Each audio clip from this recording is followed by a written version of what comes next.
At Mega Omega. Mega Omega has caught us. We just gave you 10 brilliant moments that were known only to the three of us because they were not recorded live. But nonetheless, here we're going once again live. So I will start us properly. Hello there. General Kenobi. Kenobi. Well done. Well done. Yes, we are a little bit silly today. All of us are in cosplay, so you should definitely check us out on the YouTube. The very bare minimum of the cosplay. I can see Erin's face being like, "Don't think this is my cosplay." Whereas for me Aw. and Alex, this is about the best it gets. But we're mostly excited because we are talking about the final episode, the series finale, episodes 15 and 16 of season 3 of The Bad Batch. How are we doing, fam? Not well. But also incredibly well, like very well. I'm just going to put it out there. I called it, guys. You guys have been telling me for like months now that the whole batch is going to get Rogue One. And then we were like, maybe not the batch, but it's going to be the children. It was nobody. So thank God for that. I don't know. I loved everything about this finale. I feel like they tied it off so well. Mm-hmm. We And really did also- say children are gonna be Rogue One, didn't we? Yeah, it was dark. We really did go there. I mean, a lot of children got Order 69, so Order 66. So, because I was thinking of Order 99. Get your minds out of the gutter. Absolutely not. That's where it belongs. Anyway, so all right, we're gonna give a plot summary, but I think there were so many moments that hit so hard. Erin, you first. What was the moment that really hit you in this episode? Okay, so well, there was 100 of them. The one that absolutely crippled me at the very end, that is foremost in my mind currently, is we see adult Omega. You know, she has her conversation with Hunter. That is all very heart wrenching, very hard to watch, very tear for me. And then she walks into the shuttle and she runs up there so excited, and she starts the ship and she adjusts text goggles on the dashboard. And I was like, Oh. I'm literally gonna shoot myself in the stomach. Like, I'm inconsolable right now. That hit hard. That hit Just- hard. I mean, this show almost made me cry 4 times this episode. I mean, the same moments, at the end there really just destroyed me. Like, I like, how dare Dave Filoni? How dare you? How dare you do that to us? That was just uncalled for. Beautiful, but uncalled for. I think another moment for me that hit really hard was when they're trying to infiltrate Tantus earlier in the episode, and Crosshair's like, "I'm gonna go in alone. Like, Omega needs you. Like, he doesn't need me. I deserve this." Basically, he's like, "I deserve to die sacrificing myself." I'm like, "Oh my god!" And then Hunter's like, "No, she needs you too. She needs all of us." And I just, like, my heart just broke. And in that same conversation, he says to, like, Wrecker, "We're not a team anymore. Clone Force 99 died with Tech." And it's just seeing him at his raw, most emotional. I was like, "Bro, stop, Crosshair." It hit so hard, and part of what I loved about that moment is that it was a combination of, because he's saying, and don't worry, we'll give you a full plot summary, but just going into that moment deeper, he's saying, I'll say that again. He's saying, if all three, like the three of us go in, we're not all going to get out alive. That's just how hard this is. And clearly, like, someone needs to do the mission, but oh, by the way, I can do it. And I might die, but I'll finish the mission by myself. Don't worry, guys. And so to me, it's this wonderful combination of the sacrifice, the like utter self-despair, I deserve this, but also still that incredible confidence of, I don't need you to, I can get this done. And to me, that was just such a perfect Crosshair moment. For me, and I'm sure we're all going to talk about how much it meant to see more grown-up Omega at the end, kind of Luke Skywalker age Omega. But for me, what really hit me was kind of old man Hunter. Seeing that he was, because remember, he's aging at twice the rate of Omega, so he's significantly older at this point. And their whole scene of her saying, like, I need to go off and do this because you fought your war. Your war was the Clone Wars, and now the rebellion is my war. And especially given that the clones had fought on the side that becomes the Empire, but still seeing as like, no, but we were still fighting against the Empire, especially as us. And so what I'm going to do is continuing what you were doing. It was so beautiful. It hit so hard. So hard. It really did. It really did.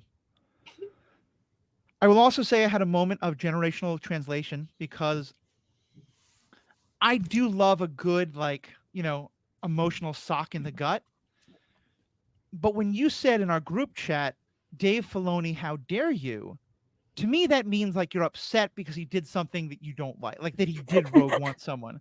And so when you were like, oh, I meant, oh, dare you? How could you have done something so good? I was like, WTF, dude? Like, Well, I welcome got to that. the.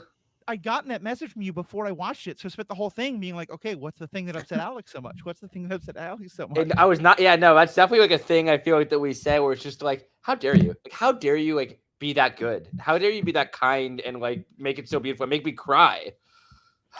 Yeah, I was talking with a friend about this the other day. I feel like it may not be a generational thing, but for me, I use a lot of negative words to mean good things. Like I was so happy after this episode, and I was like, I am utterly inconsolable. Nothing in this world can make me happy again. Like that was the peak of joy. Oh my god. Yeah, if you follow Erin on Instagram, she literally posted those exact words on her story. I did. In a Target it at appeared to be in a 7:30. Target, and literally just wrote, "I am inconsolable." And then also I put that I got a new cosplay, and yes, I will be cosplaying Adult Omega. Don't you guys worry about it. I want to point out, remember when I said a few episodes ago that like Omega looked like Erin if she was grown up? I saw Adult Omega, and I'm like, yeah, that's just Erin on the screen right now. So I would say I was correct in my assessment. Correct. All right, let's give a plot summary. Yeah.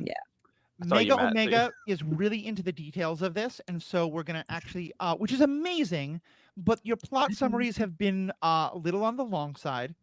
Alex, will you please give us a plot summary? Sure. And Mega Omega, you have full right to jump in and correct him. You can jump in at any time and correct me because I might get some things wrong because it was an hour-long episode. Essentially, we open up, with Tantus trying to get into Tantus. We see the facility's on lockdown. The clones are our favorite buddies are trying to get in. Wrecker's been injured. We pan inside the actual facility. Hemlock seems pretty calm, but there's some chaos going on as they're trying to get everything settled. Omega's beginning to exact the final plan to escape with the children.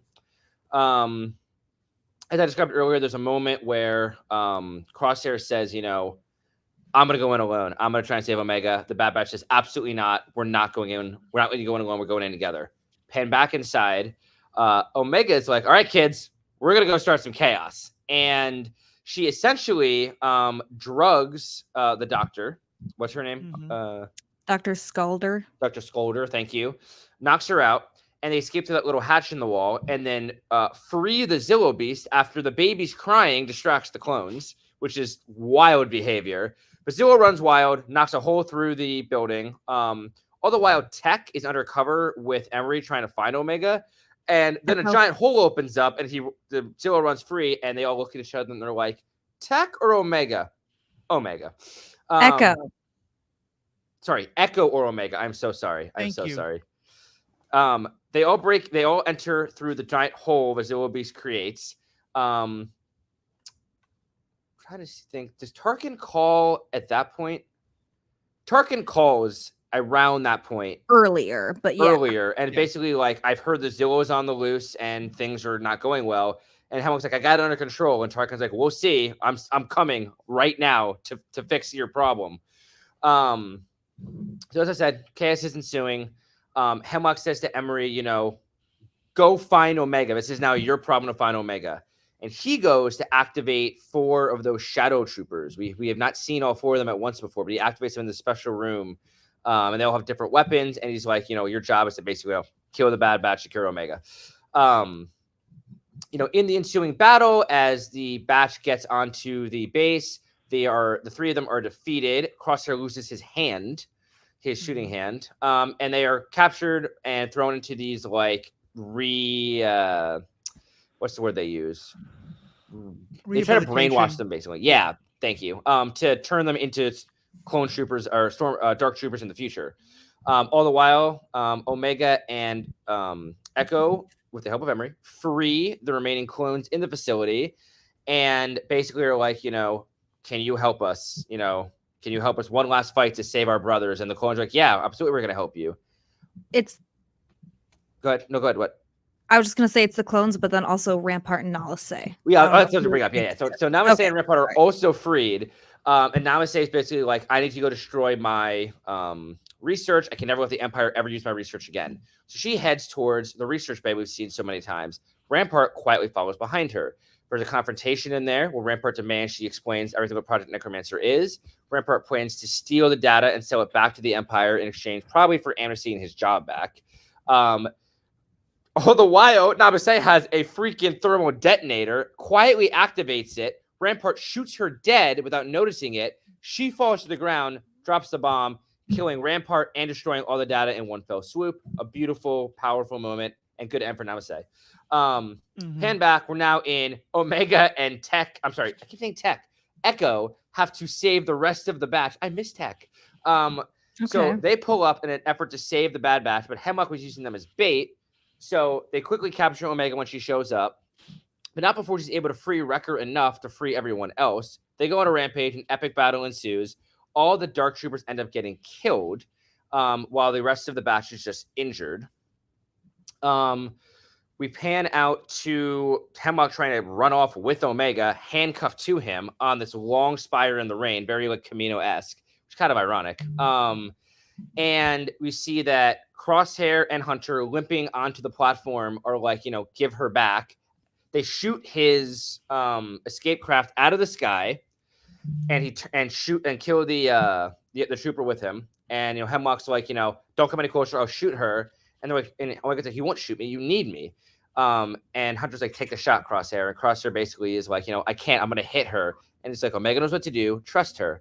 And at the right moment, Omega stabs Hemlock with a little bobby pin, throws her arm up. Crosshair hits the perfect shot to separate their binders. And then they both shoot Crosshair dead. No stunning. Shoot that man full of blaster holes. They shoot off. Hemlock. Hemlock, yes. Hemlock, sorry. You are having a hard time with names today. I am. They're reunited, all on the platform. It's very nice. They say, we got to go find a shuttle. They get on a shuttle. They jump to hyperspace just as Tarkin and the Empire pull up. They secure the site, and Tarkin basically says, everything's lost. All right, shutter this and divert all funding to Stardust, to Project Stardust.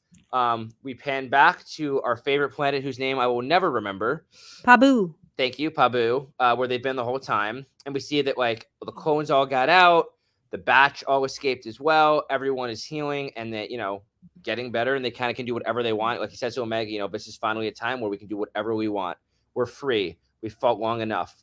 Mm-hmm. The episode finishes with a fade to black and a jump forward in time. We now see adult Omega in a flight suit, and old Hunter. We don't see the other two. We don't see Crosshair Wrecker. We do see Batcher. But we see old Hunter sitting at a fire, looking rugged and gray, talking to Omega. And basically Omega's like, I can't sit by any longer. I'm joining the rebellion. I need to go fight. And Hunter's like, I'm not going to try and stop you. Just know that basically, if you ever need us, we'll be there for you. And you just got all the show. Everyone's crying. There's one final goodbye. She gets onto the ship, adjusts text glasses, and takes off into the unknown. Yeah. Sorry, I tried to keep that as short as I could. It was a long episode. We're going to do a class on summaries because there's a lot of details there, but still awesome. Thank you so much. You remembered a lot of things that I would not have remembered. A couple of things I want to just throw in. One is Crosshair losing his hand. It's not in combat. It's not yet again someone getting their hand cut off. This is much more Jaime Lannister Game of Thrones. They capture him, they hold his hand down, and they cut it off. Also, just one other thing of that end scene. Was I wrong, or were they back on Tantus? Whoa.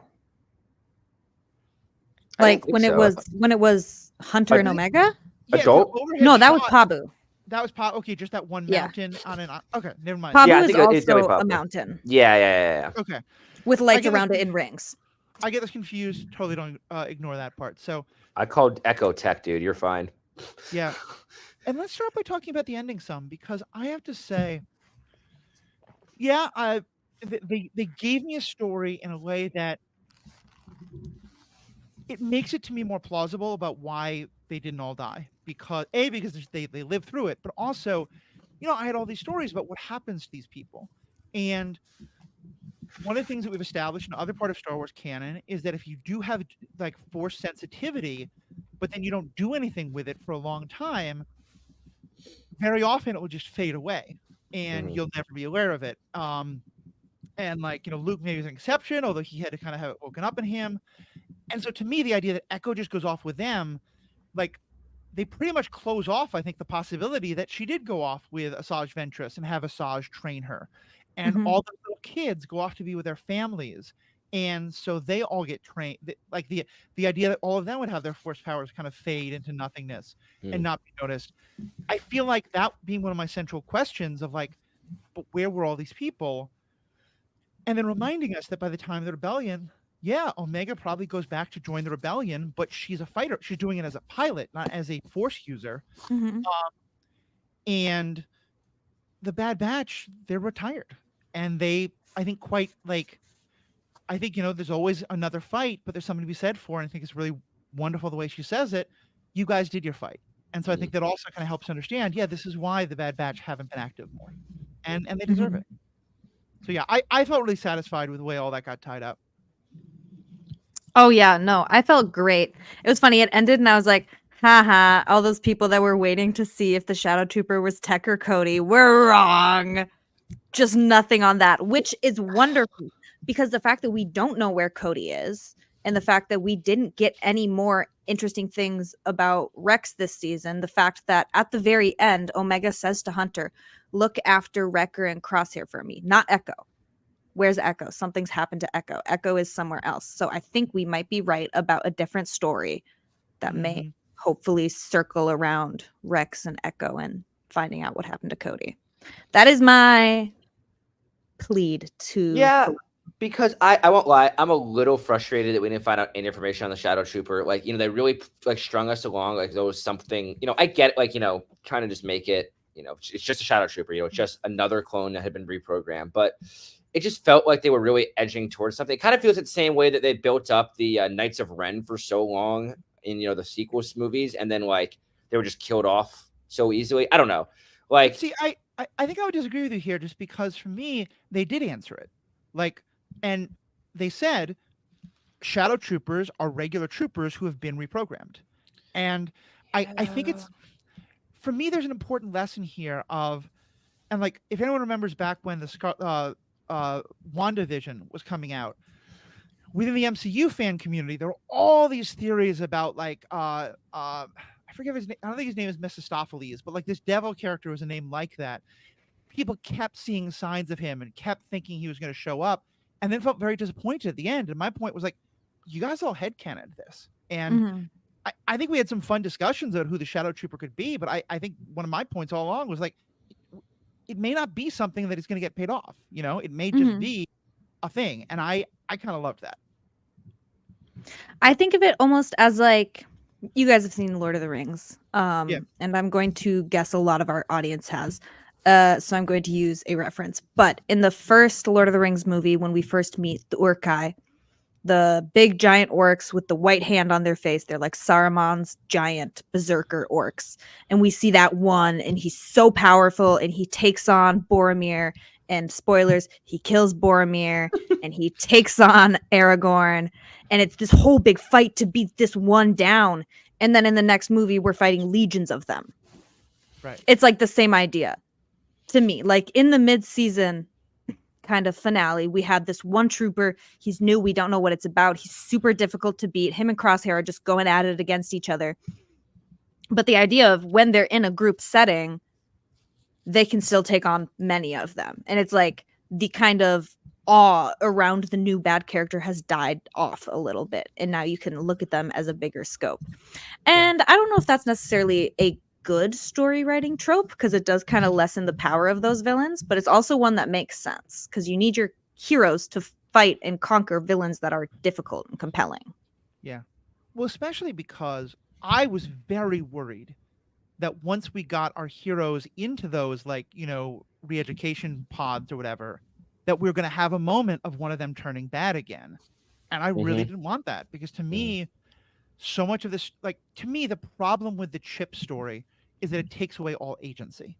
And we've discussed this before, especially when we talked about one of the earlier books from the Republic Commando series in the EU, but also just in general, that like what made Crosshair's story so interesting was he didn't get the extended chip. It wasn't because of the chip. He was making decisions and then later changing them. And I'm kind of glad that we didn't make the Shadow Troop. The Shadow Troopers were just they were a weapon instead of being a fully developed character. And that's because, to me, a mind controlled character is not interesting. A character who's making the wrong choices because they've been taught something or they haven't been seen a different perspective. That's interesting. And that wasn't the Shadow Trooper, and I'm okay with that. I guess I still just want to know where Cody has been during all of this. But I mean, like, here's the thing: if they announce, there's another show, and it's Rex, and there's Cody, great. I just feel like you said, like Echo wasn't mentioned. Has he passed? Is he gone? Like, is he just off with Rex doing his thing still? There's just a lot of things like I want to know about those characters. I think there is an opportunity for another show here. Also, like, as we talked about many times, like, can I just say one thing about that? Yeah. Not only is there a chance for another show, but like, is someone like rolling something? I'm hearing some like rumbling noises. Erin, are you moving something on your desk or something like that? Currently, no. Okay. I don't hear it now. Seconds ago, though. Yeah, that. That was my lip gloss, and I moved it so it won't roll anymore. I didn't notice it was rolling, awesome. but I got it now. No worries. Well, but also we're about to get a show called Tales of the Empire. And granted, that's going to be from the Empire's perspective. And I've not seen any trailers. Don't spoil me on anything. So I might be totally off base here, but that might be about the Empire. Like, they're going to probably run into some rebels. We might see Echo that way. We might see Rex that way. And we might see their end or we might not. So I think there's... Personally, I am very bored of the Skywalkers themselves. I'm really ready for... I love these stories that are about new characters. And like, I do want to see the Rey movies and all that. That's not what I'm talking about. But like, I think that one of the richest periods to explore is this period of the Empire and what's happening. And so I think we get Tales of the Empire. And I think, frankly, we make it even more about that. I want to know what the hell happened to the Zillo Beast. Well, I don't know why the Zillo Beast was even there in the first place.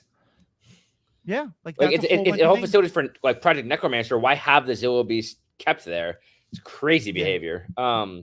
If I may offer something that it didn't it's not actively bothering me, but something that sat not as well with me is that the story felt like it was wrapped up a little too neatly. What I mean by that is like, I didn't need everyone to die. Like, losing Tech in last season was devastating, but the fact that Emery gets out okay, all the kids get out okay, Omega's okay, all the bad get out with only one person losing a hand. It just feels like, Namaste had to die, and obviously Rampart, dying, but it just Hemlock dies, all the data's destroyed. It just felt like very like insular, almost to the point where if you would remove the Bad Batch from Star Wars canon, it doesn't really affect much. And I just wish that there was something, and again, maybe another show will kind of fix that for me, but I just felt like it was wrapped up. There was almost no long-term loss this season. I know, again, we lost Tech. I know that, but I just feel like losing none of the major characters, all the bad guys die. But I want to say that's kind of the problem of a prequel type thing. Yes. Is that they had to eliminate all of these factors because Hemlock is never mentioned in the sequels or why don't all the good guys get to live? Why does not any of them have to die? Again, it just felt very that's not a good story. But it would still be a good story if Wrecker had died, for example. At the end of the day, it still would have been a good story. But it would have felt like the sacrifice of getting in there, or if Crosshair had died. I'm not saying they had to, but do you get what I'm coming from though? In that I understand you're saying all that survives and all the bad guys die, and yes, you have to wrap up neat with the Empire stuff, but also I don't know, it just felt very clean. I do understand what you're saying. It did feel very clean as far as actual loss for our heroes, because they don't even know what happened to Nala Se. Nobody had a second to mourn or be oh, she did this thing for us. The two people that died. Yeah, you're right. Don't really affect our other characters. So it was pretty neat. That's why I just kind of trust in Filoni, and I assume that that's what he needed this show to end to do whatever is next. Because it is very neat, which is what makes me think that the story is not over for all of those characters. Yeah. Let me actually first say, I was hearing that rumbling again. It was a couple minutes ago, But Aaron, I've been getting kind of that background noise a lot on your audio, so if you can kind of be very careful about. I don't think it's the. Is it my hood? Is my hood hitting my mic? It might be. That might be it. I can try. Okay. Is that any better? We'll see. We'll hear the rumbling Okay. all. Okay. So there's a couple things I'm going to say. First, I'm going to say something. Erin, get your Kleenex because I may break your heart here. Oof. Remember, we only see Hunter at the very end. Yeah, Now, I had maybe the idea is that she's trying to sneak out, but he kind of catches her there because he knew what she was going to do. And so maybe the idea is that but like, wouldn't he want to wake up the other two so they can say goodbye too? I don't know. It is entirely possible that he wakes up on his own. It is possible that the other two have just of old age or something else. But putting that aside, you said something, Alex, that I think really hits the nail for me about how differently I see it. Of like, but why did it matter? And I think, Erin, what you said is like that's the problem. Is everyone thinks a prequel has to fundamentally change the story? It shouldn't. It should add richness to the story. It should add depth to the story. And to me, that's what the Bad Batch did.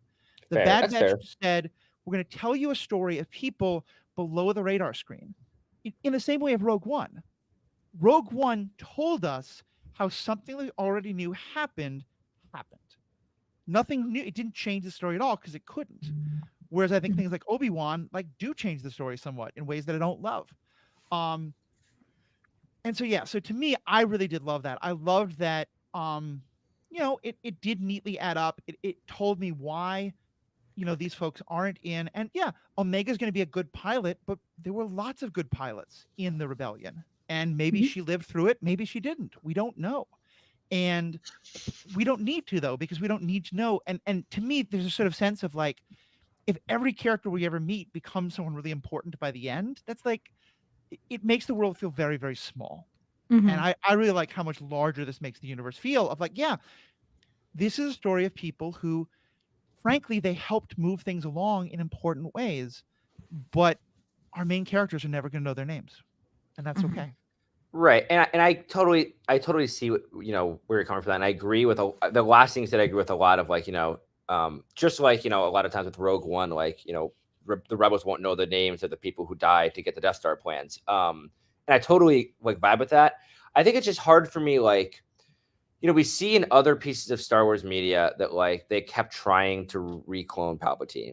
We saw in The Mandalorian, the efforts to revive Project Necromancer, and to varying successfulness, I guess, until finally went to Exegol. But excuse me, I feel like having all the data blown up and Tantus ends up just being trash and useless. Just I don't know. It feels like a waste of potential. I feel like I wanted more going on there a little bit longer.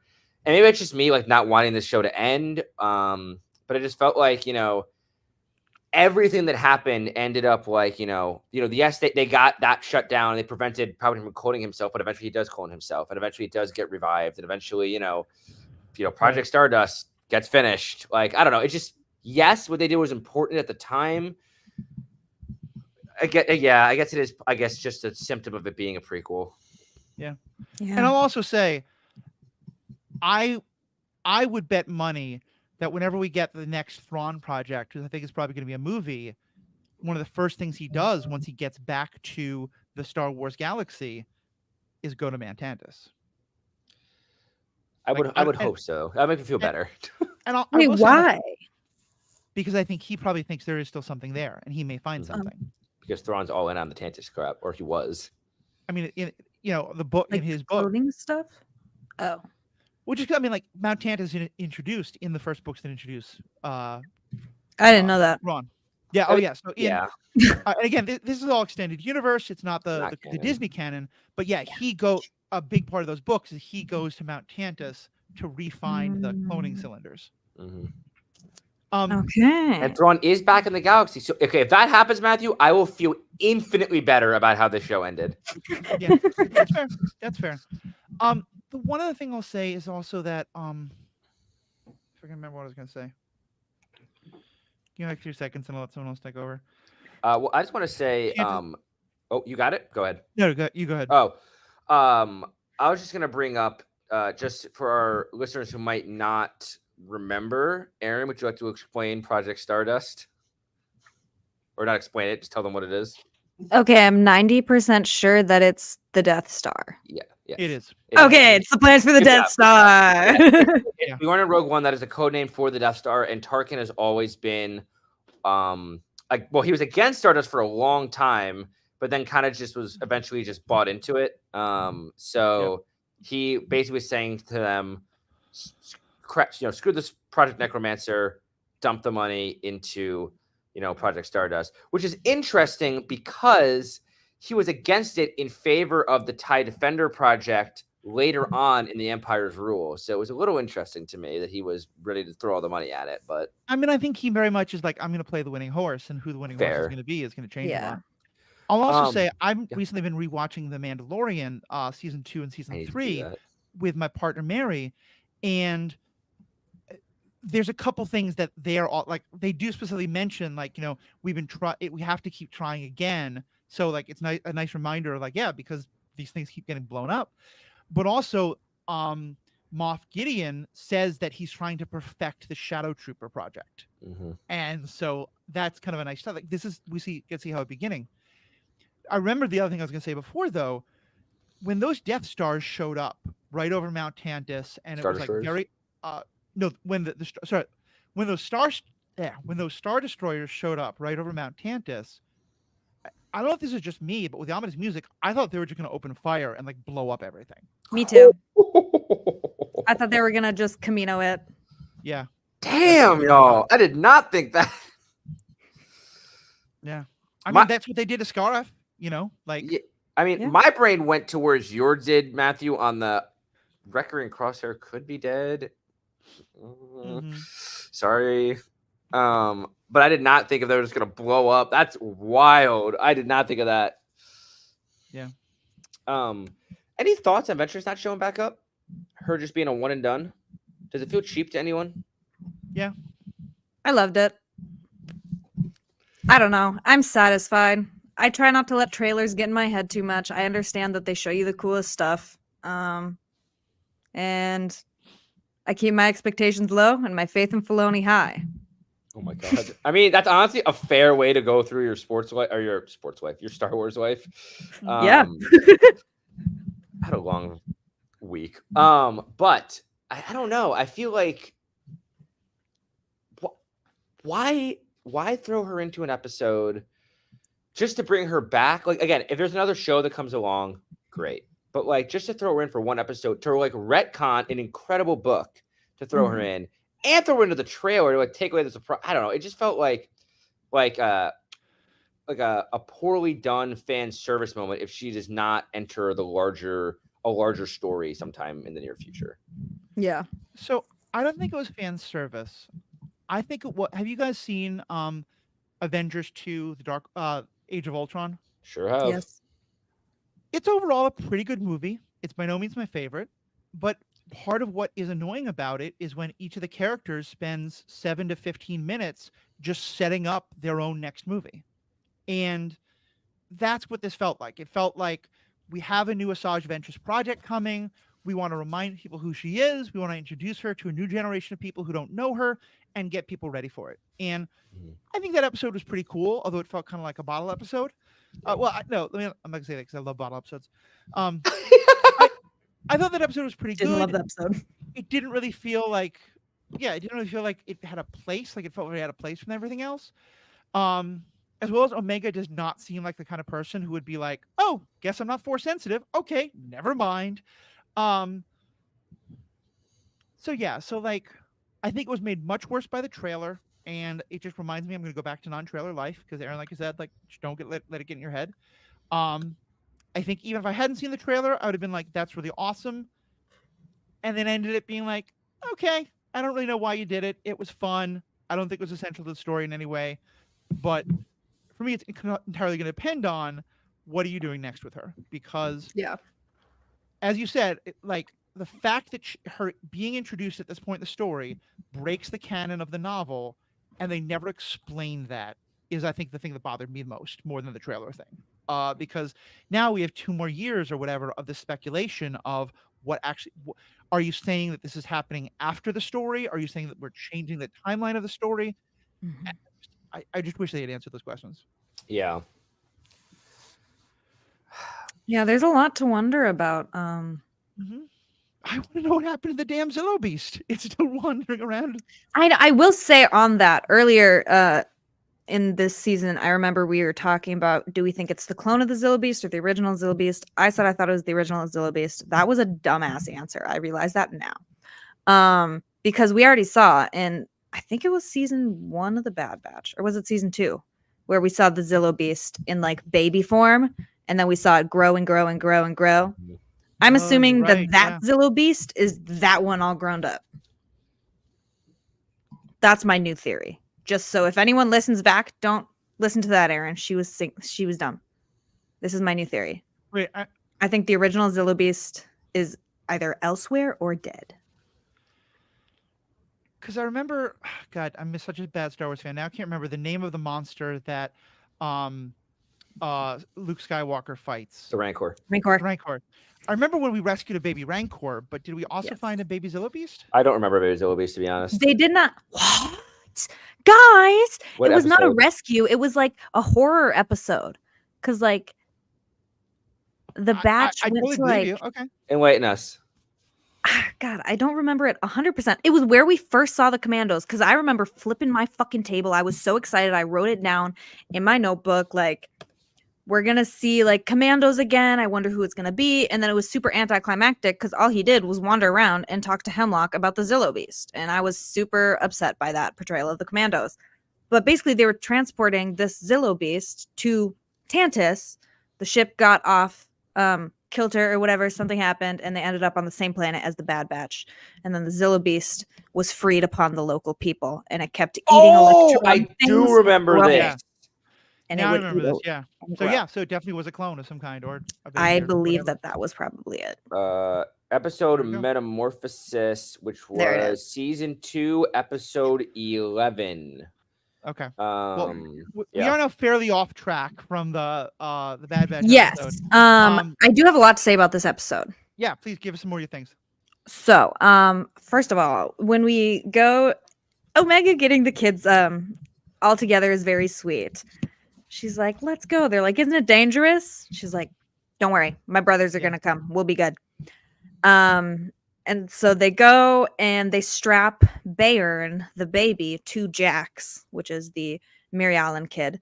And then Eva, who I can't remember her species name, but Eva, who was the one that inherited Omega's little straw doll, she strapped the doll to her back like it was a baby.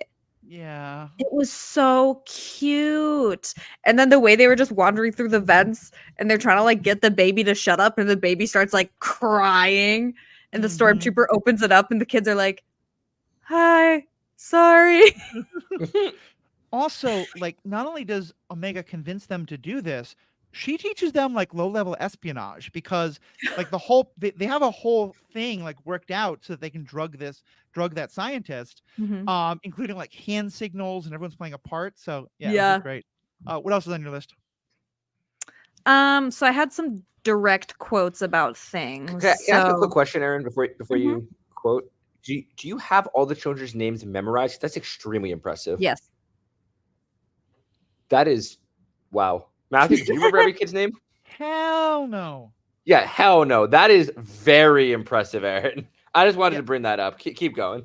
We have our own little Wikipedia here with Erin. It's great. Between Erin got all the names down pat, and I feel like I got like Matthew's like the keeper of the old lore. We all got our specialty, and I really appreciate it. Nice. All right, what's next? Okay, next, yes, the quotes. So we talked about kind of that argument the boys had where Crosshair's saying like, change of plans, you guys go to the communications array, contact Rex, I'm gonna infiltrate the base myself. Hunter says that's not happening. Wrecker said, yeah, we've handled worse situations than this. Crosshair absolutely snapped. Wake up, Wrecker. Clone First 99 died with tech. We're not that squad anymore.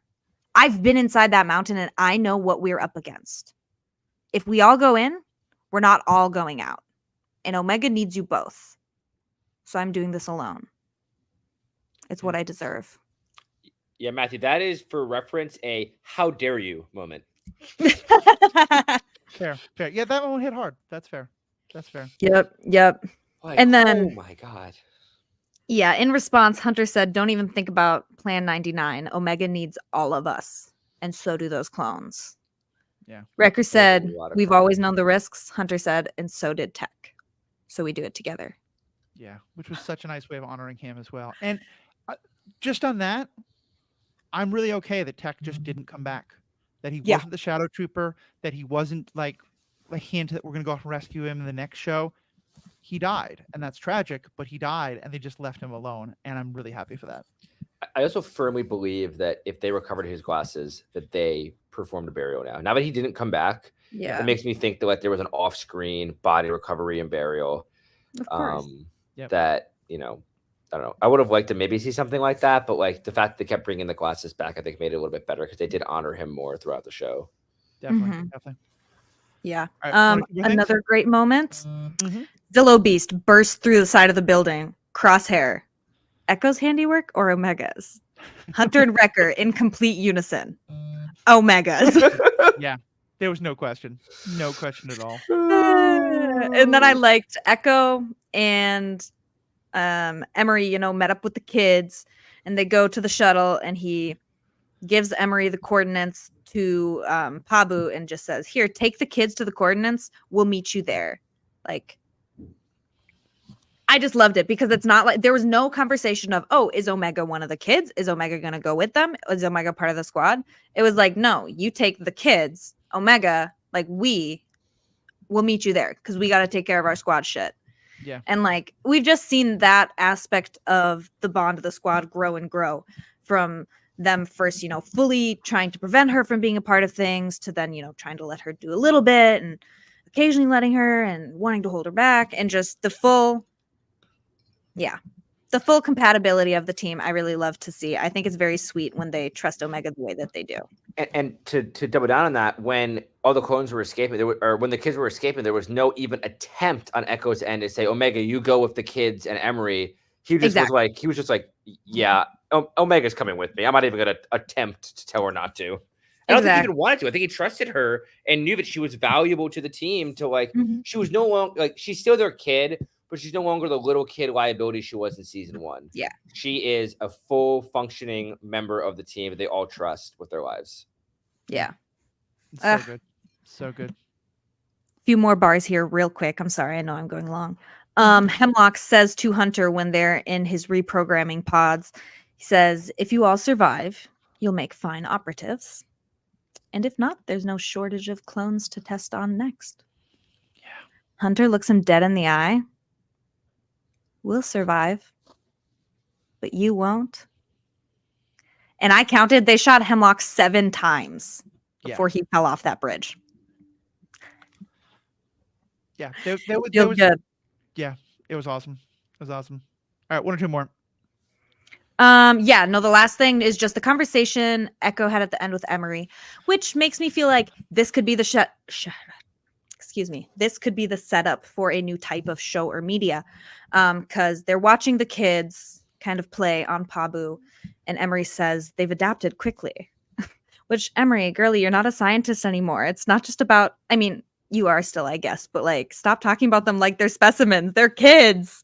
Yeah. They've adopted quickly. And Echo goes, "Kids are resilient." Emery said, "A childhood's not something we ever had. Our lives have never been our own." That's when Echo said, "Until now." He kind of pauses and I think realizes like Emery doesn't know what the fuck to do with herself. Yeah. And so he goes, kind of offers to her, he says, "I'm heading to Pantora to get some of the clones settled. I'm sure Senator Chuchi would find what you have to say very helpful to our cause." And Emery says, "I have a lot to make up for and I'd like to help out however I can." So I feel like that may be setting us up for something because he brought up Senator Chuchi again. We're talking about Pantora. We know Rex. We know Cody is out there somewhere wanting to be talked about and addressed. And now we have the possibility of seeing Emery grow more as a character or just be another side character in some other shorts that they do. Very much so. Yeah. Can I ask a quick question? Someone correct me. where are we timeline wise between Andor and this show? I think we are about. So this show is like starting on the day of Order 66. Right. I think we're ending about 3 years after Order 66. No. And Andor is. Oh, well, hold on. So you think more time has passed? I think less time. Okay. Well, so we're within 1 to 3 years. Yeah. Andor is taking place 5 years before the Battle of Yavin. Okay, so we're like, there's like a 15, 14-year difference between the two of them. Okay, because I was going to say, like, wouldn't it be crazy if, like, we saw Senator Tucci or Emery in season 2 of Andor, but I don't know if that would make sense at this point. Yeah, I think that might not be, but I do think, like, Andor is happening concurrently to Rebels, basically. At least season 2 will be. And the other thing that's happening, I think, much closer to the time of the Bad Batch is the Jedi Fallen Order, now Jedi Survivor game, which we know we're going to get a third of. And so I could see maybe that, like, part of the mission in that third Jedi game has something to do with, like, these kids who got rescued or something like that. That would be super cool. Any last things you want to say, Alex? Yeah, well, I want to ask one final question of the group, if you don't mind. I just want to say, if a show were to come about, spawning out of this, whether it's Ventress, the clones, Cody, Rex, I want each of you to tell me just very briefly what you would want to see. Like, what are you looking for in a future, like something connected to the characters we were introduced to or reintroduced to throughout this show? I want clone bros. That's all I want. I just want clones. Like, the idea of a Ventress show is so exciting, and yet I would give it all away. I would genuinely, I think I'd be upset. I think I'd regret saying it, but I'd be fine never seeing her in media again if I get to see an entire show about Rex and the clones and Cody and my boys. Like, that is the media that I am hoping comes next in this kind of era. Yeah. I think that's what I'd really want. I don't want the Force. I don't want Jedi-lings hanging around. I loved that this was a show where the Force and Jedi were such a small part of it. I'd say, to me, there are two things that I really don't want. One is kind of what you were saying, Erin. Like, I want to see all those clones.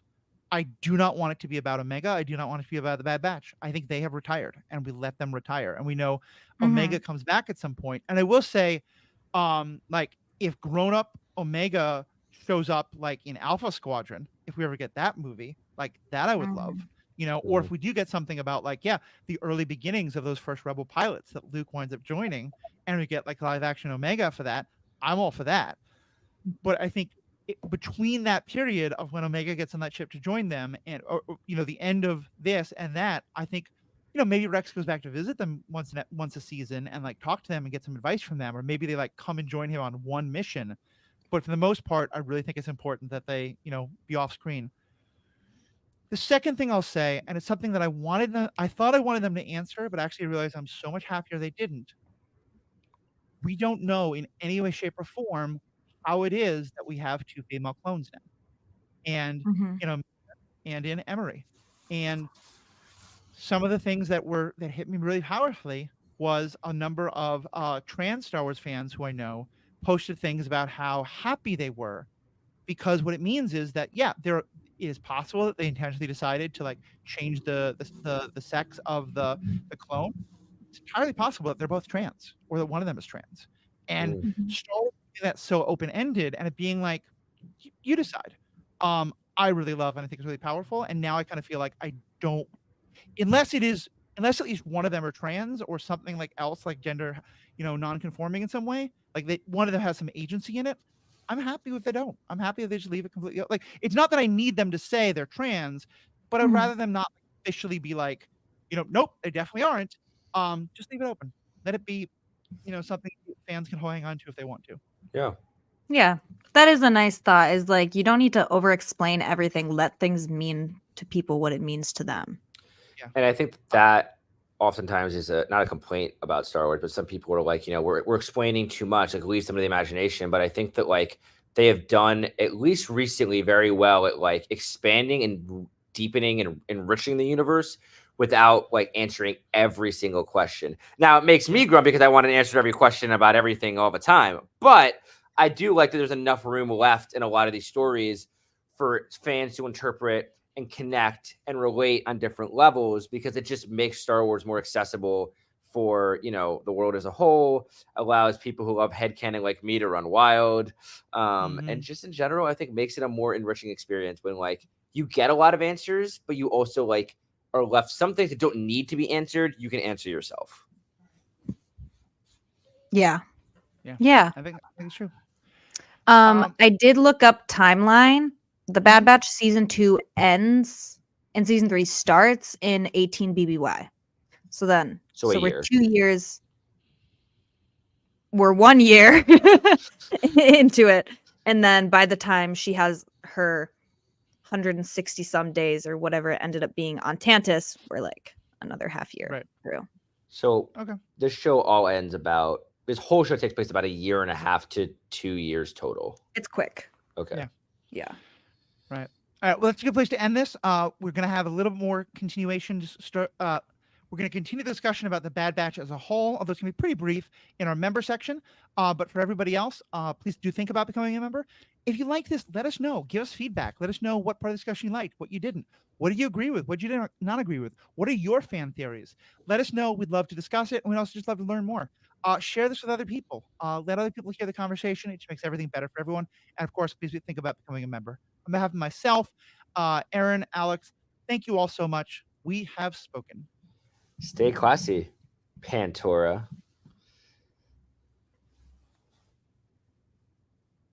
We'll survive, but you won't. Also, Matthew, real quick, where are we going after this? What's the next episode? We should discuss that. Okay. Can I go to the bathroom before the members section? Go for it. Thank you. I'm gonna say. It's like next episode is after Tales of the Empire, isn't it? Oh my god, we're never gonna know peace. Never gonna know peace. And I have dinner coming, so I don't want to discuss it here. But I'll tell you quickly my ideas, then we can get started. Also tomorrow, 6 p.m. I have it all set up. I'm buying myself Star Wars Celebration tickets to go to Tokyo next year. Oh, is it in Tokyo? It's in just outside Tokyo, but yeah, me and my childhood best friend, who is just as big of a Star Wars fan as any of us, we're gonna go for 2 weeks, go all around Japan, and then end in Tokyo for like a 5 or 6 days, with the last few being Star Wars Celebration. I am beyond excited. Oh, I'm so tempted to. Is it gonna be that hard to get tickets, you think? I don't know. I mean, I've never been to a Star Wars Celebration before, so I'm trying to get like 3-day. I know Jedi Master VIP tickets sell out like instantly. I'm trying to get just a normal 3-day pass, but I'm setting a 6 p.m. right when they go on sale. I'm just gonna try and get them, just to be done with it. I think like flights and hotels and stuff are easier to get later, but it's gonna be late April, mid-April of next year is when it is, like April 18th, around that, I think. So cherry blossom season, before that, go there, hot springs and all the fun stuff, and then just bask in the glory of Star Wars. I love it. Man, we didn't even say May the 4th be with you, and that's coming up in 3 days. You can record a special episode on it. All right. Erin, you weren't here, but I said that I'm buying tickets tomorrow for Star Wars Celebration in Tokyo for next year. I'm going to Japan for 2 weeks. 2 weeks. Going to Japan for Star Wars Celebration. I'll be honest, one of the reasons why I'm getting myself so embedded with like the Star Wars Unlimited game is I'm really hoping they'll do some events there, and they'll pay me to fly over. That would be sick. Yeah, it'd be amazing. Also, I'm going to say, Erin, you had this like wide-eyed look for the last 3 seconds before you said that final line, and I think that's going to become a GIF we should use to like promote the show. It was just awesome. I agree. I had no idea what to say. I had one at the start. I had a plan, and then I didn't, and I was like, it was great. It was great. Sounds like the Bad Batch. Yeah. All right. Members, welcome back. We're just going to ask one question and let sort of the discussion of that go. Because I think we'll have a few things to say about it, but I do want to wrap this up. And because we're going to have a number of episodes after this that are doing wrap up of both the Bad Batch season 4 and then the whole show itself. So let me start just by asking you both, how did this show change your understanding of Star Wars? What did it add to how you see Star Wars? And let me go first, actually, give you guys some time to think about it. I feel like I now have a much better understanding of how the Empire took over. To me, that was, I think, the most important thing that this show added was especially in season 1, but continuing in the last few seasons, getting to see how it was that, what was the aftermath of Order 66 and why was it that people turned on the Jedi so quickly and that people believed Palpatine.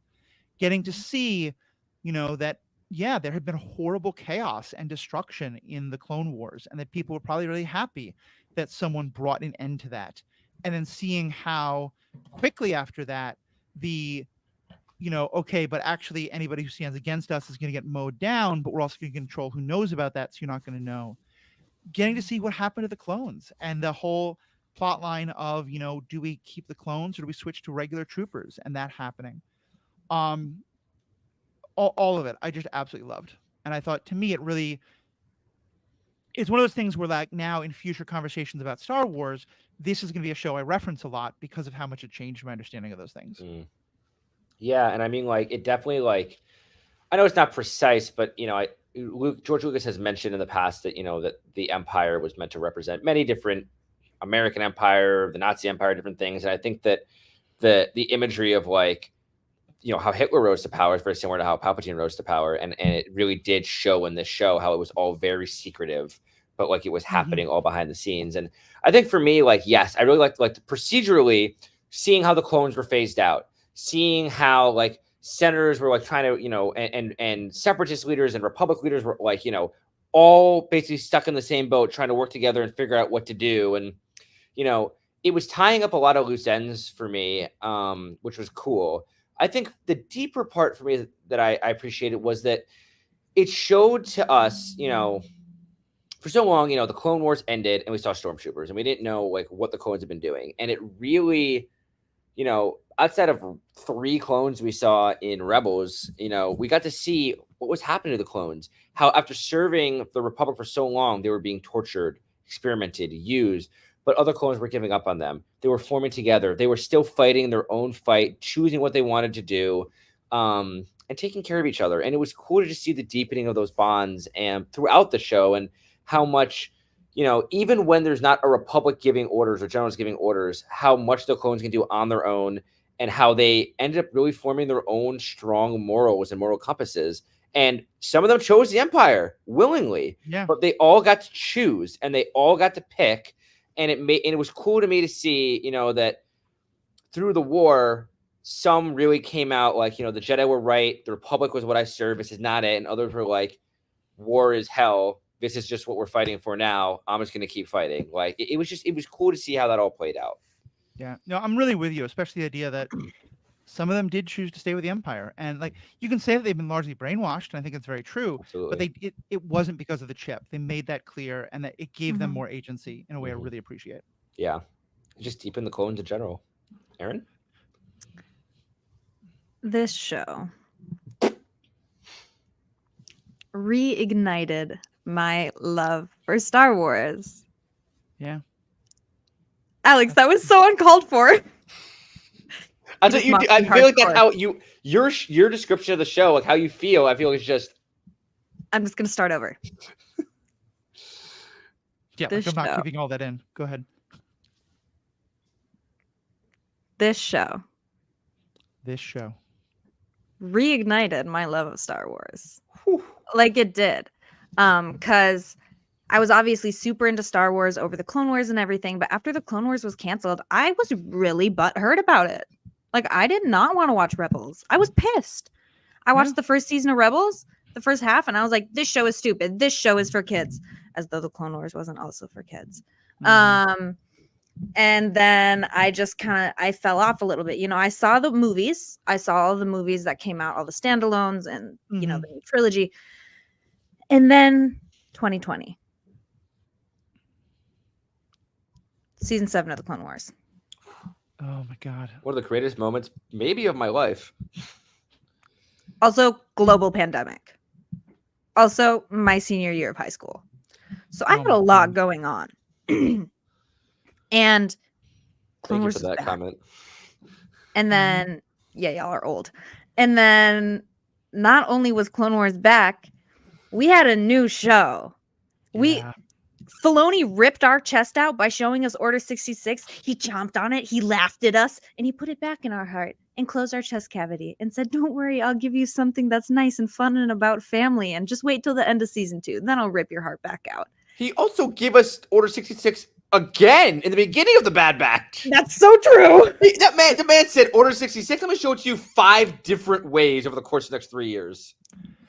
So over on my other podcast, Superhero Ethics, I just recorded an episode with Professor Matthew Capel about Dune and the new Dune movie, and the whole idea of how mythology can cause us to have unhealthy relationships with the people who we kind of mythologize. Okay. I'm going to suggest that we may want to examine the health of our relationship with Dave Filoni. Because this sounds like a kind of emotionally abusive one you ones are talking about. So I'm just going to put that out there. I will also say, actually, I just said one more thing that I don't want in any new shows going forward, but that I'll say I appreciate it here, especially if it does that. I appreciated that we did get a much more complete version of the Project Necromancer story. Because if you give me one Star Wars series, even if it's just like 1 8-episode, and the words Project Necromancer are never mentioned, I'm going to be so happy. And we discussed this a lot in earlier episodes. We don't all agree with that, and that's fine. But I just feel like I'm happy to have more of the Project Necromancer story. I really don't want it to become like the new Skywalker saga of like everything ties into it. Mhm. So in that Yeah. regard, I'm glad we actually got a lot of new information about it, because I at least feel fairly satisfied now. I feel like, okay, I have seen Project Necromancer at its beginning, at its middle with Mando, and its end with the sequel movies. And Mhm. I'm good. So we can move on. Because I get that that's what the Empire is doing now, but there's a lot of other things the Empire is doing now. And that's what I really want to see Yeah. some of the stories focus Yeah, on. that's fair. I mean, I think that I don't need it mentioned a ton of times either. I would like, I think I personally, I need, whether it's just a single episode or something somewhere on the line, I want one explanation of how they got back to it after everything was just lost here. If you can close that gap for me, or like maybe it's something about like how the Sith acolytes and their Sith dark magic like created this, like because it really went from science to like Sith weird creepy force science on a dark planet somewhere in the unknown regions. Like link that together somehow and I'll be good. I will say, if during the show The Acolyte they say the word cloning, I'm going to flip tables. Like, I'm going to be like Jesus with the moneylenders. Like, Filoni is dead to me if that Can happens. you record a video of you flipping the table so we can include it in the show notes? Yeah, sure. It's going to look like this. Anyway, on that note, we're all done. Thank you. Oh, Alex, you're making a face. We really need to go. Anything else you wanted to say? No, I was just laughing. All right. Thank you all so much. We have spoken. Stay classy all the places. Pantora. I'm going to survive. You're not. Yeah. Wow. May the 4th be with you. May the 4th be with you. It's The gonna children be are- May.